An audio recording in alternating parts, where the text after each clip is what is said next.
ချိန်များအိုစမီစားကြလို့ထား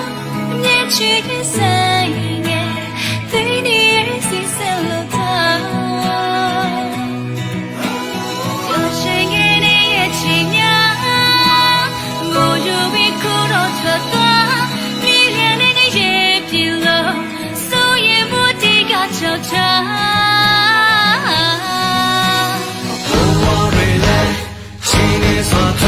ပြေးကြလေ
OK ကျွန်တော်တို့ဒီတချင်းဆိုရင်အဖြစ်ကျွန်တော်တို့ဝါနဲ့ကြေကွက်ချင်းများစွာ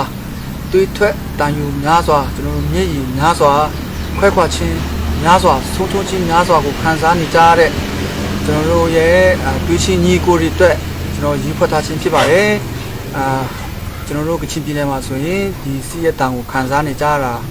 ဆိုရင်အဖြစ်ကျွန်တော်တို့10နှစ်ကျော်သွားပါပြီအခုဆိုရင်ကျွန်တော်တို့တိုင်းသားဒေသတွေဖြစ်ကြတယ်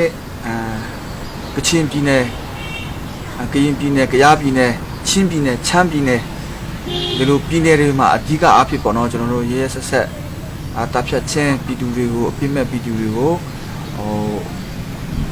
ကျွန်တော်တို့အများကြီးပေါ့နော်ရဲရဲဆက်ဆက်ကျွန်တော်တို့အလူးလိမ့်ခံစားကြရပါတယ်ကျွန်တော်တို့မုံရွာတစဲဒီစကိုင်းတိုင်းဘက်မှာလည်းကျွန်တော်တို့အဲ့လိုပဲထိုနည်းတူ၎င်းကျွန်တော်တို့ရဲရဲဆက်ဆက်ကျွန်တော်တို့အလူးလိမ့်ခံစားနေကြရပါတယ်ကျွန်တော်တို့တိုင်းမခတ်ထားတာတခုတည်းပါပဲကျွန်တော်တို့အားလုံးကစီပီဒုက္ခတွေဖြစ်နေကြပါတယ်ဒီတချင်းကိုနားဆင်ခြင်းအဖြစ်ကျွန်တော်တို့ပြောင်းတဲ့တယောက်ဂရုဏာလေးတက်ခဲ့မယ်ဆိုရင်ကျွန်တော်တို့ပြောင်းတဲ့တယောက်စာနာတတ်တဲ့စိတ်ကလေးရှိခဲ့မယ်ဆိုရင်ကျွန်တော်ဝမ်းသာမှာပါကျေးဇူးလည်းတင်ပါပါပြီးကြရင်ဒီတချင်းကိုအထားများလာအောင်ပြီးမြောက်လာအောင်ကျွန်တော်တို့ဖက်ဖက်ကနေအပံပူကူညီပေးခဲ့ကြတယ်ကျွန်တော်တို့အလူရှင်တွေကိုလည်းကျေးဇူးတင်ပါတယ်ပြီးကြရင်ဒီတချင်းမှာဒီဆိုပါဝင်ပေးခဲ့ကြတဲ့ကျွန်တော်တို့ညီငယ်ညီမတွေအားလုံးကိုလည်းဒီကနေကျွန်တော်ကျေးဇူးတင်ပါတယ်လို့ကျွန်တော်ပြောချင်ပါတယ်ကျေးဇူးတင်ပါတယ် thank you ပါ